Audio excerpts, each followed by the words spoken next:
Buenos días y gracias por su presencia.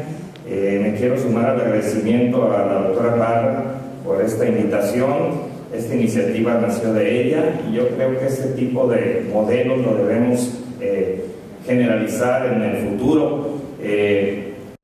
Me dejó un paquete que es cómo qué debo hacer para prevenir y tratar la enfermedad cardiovascular. El tema es demasiado amplio, pero básicamente voy a dirigirme a aquellos aspectos que tengan un sentido práctico para ustedes y los hagan ser conscientes de que la revisión médica es necesaria. Bien, ¿qué nos pasó? Pues esto, ya lo vieron ustedes a lo largo de la plática. Necesariamente nos involucramos en repetición de conceptos, pero la idea es la siguiente. ¿Por qué la aterosclerosis es actualmente una epidemia? Vean ustedes lo que pasó cuando los hombres eran, o los que creemos que la teoría era evolucionista, éramos de changos. Hablamos de la prehistoria, vinieron las culturas clásicas, la griega, la latina, la Edad Media, el Renacimiento. Aquí la gente se moría de la peste, el cólera, las guerras, etcétera, etcétera. Y viene la revolución industrial en Inglaterra y esto dispara la prevalencia de la enfermedad hasta llegar al siglo XX con la automatización, con el Forte de Henry Ford, y hasta ahí llegamos al baile porque se acabaron las caminatas, se acabó el ejercicio, etcétera, y este modo de vida equivocado que señala el doctor Cardona, pues obviamente ha conllevado a esta explosión. Ya señalaba la doctora Parra y también el doctor Rentería cómo las estadísticas en México todavía en 2009 nos causaron un poquito de escozor a los cardiólogos cuando dijeron que la primera causa de mortalidad es la diabetes. ¿Sí? Aquí la tenemos, 78,000 casos en México originados por la diabetes, pero en realidad el diabético en un 70-80% de los casos muere de enfermedad cardiovascular. Ese es el mensaje que debemos enfocar, muy importante, y por eso es que actualmente un paciente con diabetes mellitus debe pasar a categoría de alto riesgo independientemente de la evaluación que hagamos, porque la diabetes conlleva este problema. Como decía Lupita, la enfermedad cardiovascular no es una condición de suerte, ni de mala suerte, ni de embrujo. Su presencia se relaciona con esos ingredientes desfavorables que suelen asociarse.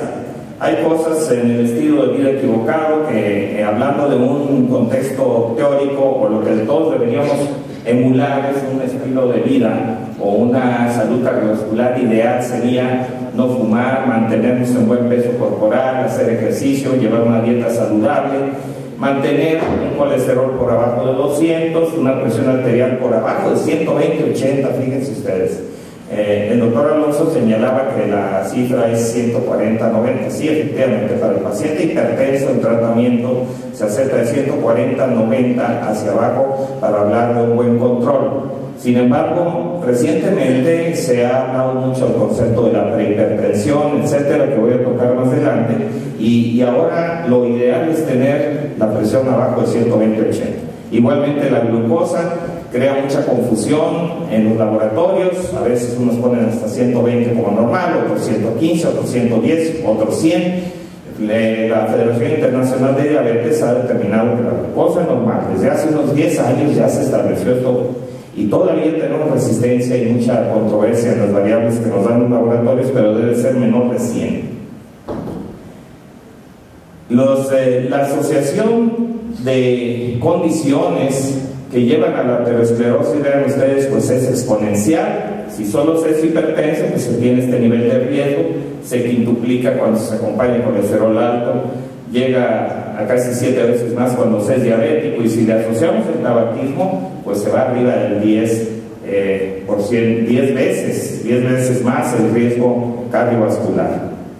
¿Qué podemos hacer o qué no podemos hacer? Primero, no podemos cambiar la edad. El proceso de envejecimiento es inherente al hombre y a cualquier especie viva. El género tampoco, aunque ahora se hacen esfuerzos sobrehumanos para lograrlo. Las mujeres después de la menopausia, antes de ello parece haber una especie de bendición, pero después de la menopausia nos ponemos al parejo. la historia familiar de enfermedades del corazón, como decía por ahí el doctor Mini a manera de broma, si no quiere tener enfermedades cardiovasculares, empiece por escoger bien a sus padres. Y muy importante, indagar, nosotros siempre lo hacemos en la consulta, los antecedentes de enfermedades del corazón, ataques al cerebro, es decir, infarto cerebral, embolias en los familiares. ¿Qué sí podemos hacer? Nadie nació fumando, así es que fuera el tabaco. La presión arterial, tenemos un sinnúmero de medicamentos y de estrategias para normalizarla. El colesterol alto, tenemos un arsenal suficiente para controlarlo, aunque faltan algunos aspectos que luego comentaremos que no hacen todavía el tratamiento idóneo. La inactividad física, ya lo señalaba el doctor Alonso, cuál es el beneficio de someternos a un programa de ejercicio. Los kilos de más, pues todo el mundo tenemos que luchar contra la báscula cotidianamente. La diabetes, si nos toca la mala suerte de tenerla, y creo que a veces no es mala suerte, no lo buscamos, pues hay que controlarla. ¿Qué debo considerar importante para disminuir la probabilidad de enfermarme del corazón? Bueno, lo que señalaba Lupita, hay que ir al médico. Esto no es cuestión del brujo ni del acupunturista, etcétera. Se requiere gente capaz, aunque no se tengan síntomas. Es el check-up, el famoso chequeo médico. Lo que ustedes acaban de hacer ahorita, checarse el colesterol y la presión, la glucosa es el primer paso, aunque no tenga síntomas. No hay que esperar el momento trágico, en la madrugada, el Viernes Santo, la cena de Navidad, para exhibirnos en un cuadro dramático que a veces es el primero y el último aviso. La valoración del riesgo cardiovascular es todo un manejo multidisciplinario. Ya afortunadamente Prevenins empezó a ponerse las pilas.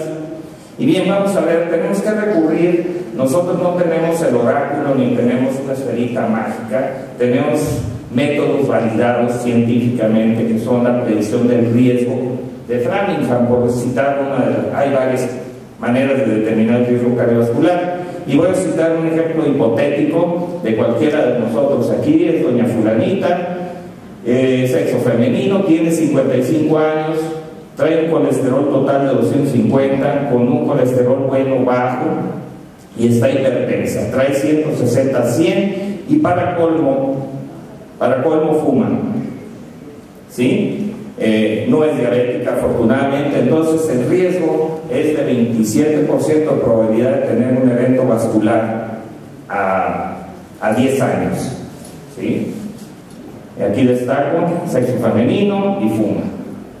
Voy a poner a don fulano ahora, tiene la misma edad, trae el mismo colesterol, el HDL bajo, está hipertenso y fuma. Fíjense ustedes, la mujer tenía 27% de riesgo y el hombre tiene 45% de riesgo, ¿sí? Esta es la desventaja del sexo masculino en ese límite de edad, ¿sí? El sexo es determinante, el hombre se enferma más estadísticamente hablando, aunque vamos a ver después de la menopausia lo que ocurre. Ahora, don fulano se hizo diabético. Vean ustedes a dónde se fue el riesgo, ¿sí? Terrible, tiene la mitad de probabilidad de morir. La edad, no podemos hacer nada, pero como decía el doctor Rentería, vivámosla con calidad. La esperanza de vida en México ya fue señalada, 75 años, según estadísticas del 2009.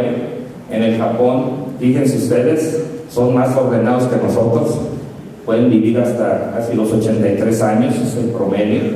Y en Suazilandia, en África, un país pequeño por allá, pues obviamente ahí se mueren por enfermedades infectocontagiosas, ¿sí? Entonces aquí está el comparativo de las curvas, no se modifica, y aquí hago hincapié en lo que señalaba. El riesgo del primer evento en mujeres de 40 años comparativamente con el hombre es menor, pero una vez que viene la deprivación hormonal, alrededor de los 60 años, vean ustedes cómo Eva indujo al hombre a ese pecado capital. Pero aquí cómo se dispara el riesgo cuando la etapa estrogénica disminuye. Bueno, y Lupita lo citó, que ¿Qué pasó con la mujer? No tiene tiempo de atenderse. Esto de veras que parece una moda, pero esto empezó hace apenas 10 o 15 años. Por ahí empezó la American Heart a decir que había que hacer la campaña del vestido rojo. Rojo porque querían llamar la atención. Y yo recuerdo haber tenido la suerte de conocer a Laura Bush en un congreso en Orlando, porque ella fue personalmente con los cardiólogos y dijo: yo estoy encabezando esta campaña junto con la American Heart para simbrar la conciencia de la mujer, confinar al hogar, educar a los hijos, a trabajar, pasiva, un tanto aceptando su destino. Entonces, bueno, la mujer no se cuidaba, ni la cuidaba el hombre, ni la cuidaba la sociedad, ni el sistema de salud. Entonces, fíjense ustedes, hay una mastografía, nomás está seguro que no se muere cáncer de mama y that's it, ¿verdad? Pues no. Cada año más mujeres mueren de enfermedades cardiovasculares que de todos los tipos de cáncer combinados. El doctor Cardona le tocaba este tema y no insistió mucho en ello, pero yo lo voy a hacer. Más que con accidentes automovilísticos, que con el VIH, que con las enfermedades pulmonares. ¿Por qué por cada mujer que muere de cáncer de mama hay 6 que mueren de enfermedades cardiovasculares? Entonces, ¿por qué ella no lo sabía? Algo pasó que fueron décadas de omisiones, y actualmente sabemos que la mujer tiene mayor riesgo porque tiene arterias más delicadas, como son de poco calibre, etcétera, etcétera. Algunas condiciones que no sabemos, pero la hacen más. La mortalidad de un infarto en una mujer de 60 años es mayor que la de un hombre. Dislipidemia. Sí podemos evitar la taquiza, ¿cómo no? Bien, vamos a ver qué pasaba o qué pasa en los grupos primitivos o supuestamente primitivos. Yo creo que son más sabios que nosotros. Por ejemplo, los Inuit en Canadá, una especie de esquimales, manejan un colesterol de 140. Vean ustedes en África 120, los pigmeos 100, etcétera, ¿sí? Cazadores y recolectores que llevan una dieta saludable, y el modelo americano con el colesterol hasta el cielo. Entonces, la importación de esos estilos de vida equivocados es lo que nos ha llevado a esta epidemia. Ya se señaló que hay varios tipos de colesterol: el total, que mide la totalidad de las partículas; el colesterol bueno, que es el HDL, esto viene en inglés, High Density Lipoproteins; y el colesterol Low Density, que es el malo de la película, asociado a los triglicéridos. ¿Por qué se dice bueno y malo? Bueno, es que el malo es el que se deposita en las placas. En el video que vieron, que Lupita magistralmente nos presenta ahí cómo se va metiendo a la placa ese colesterol, que se oxida, que se calcifica la placa, etcétera, se inestabiliza, se rompe y genera un infarto. El bueno es la barredora, es el que favorece el transporte reverso del colesterol. Este extrae el colesterol de las placas, lo lleva a la circulación y de ahí al hígado para ser expulsado por la bilis. Este es uno de los campos de la terapéutica que todavía no está solucionado al 100%, cómo vamos a elevar el HDL. Y el mexicano se caracteriza por tener más que colesterol alto, tiene HDL bajo y triglicéridos elevados. Sabemos lo que es bueno y lo que es malo. El angelito, pues las nueces, el aceite de oliva, los vegetales. Y lo malo, pues claro, el huevo, yo estoy en cierto desacuerdo, no es el satán que han pretendido decir, pero sí tenemos que comerlo con moderación. Las harinas procesadas, los embutidos, etcétera, pues son dietas no saludables.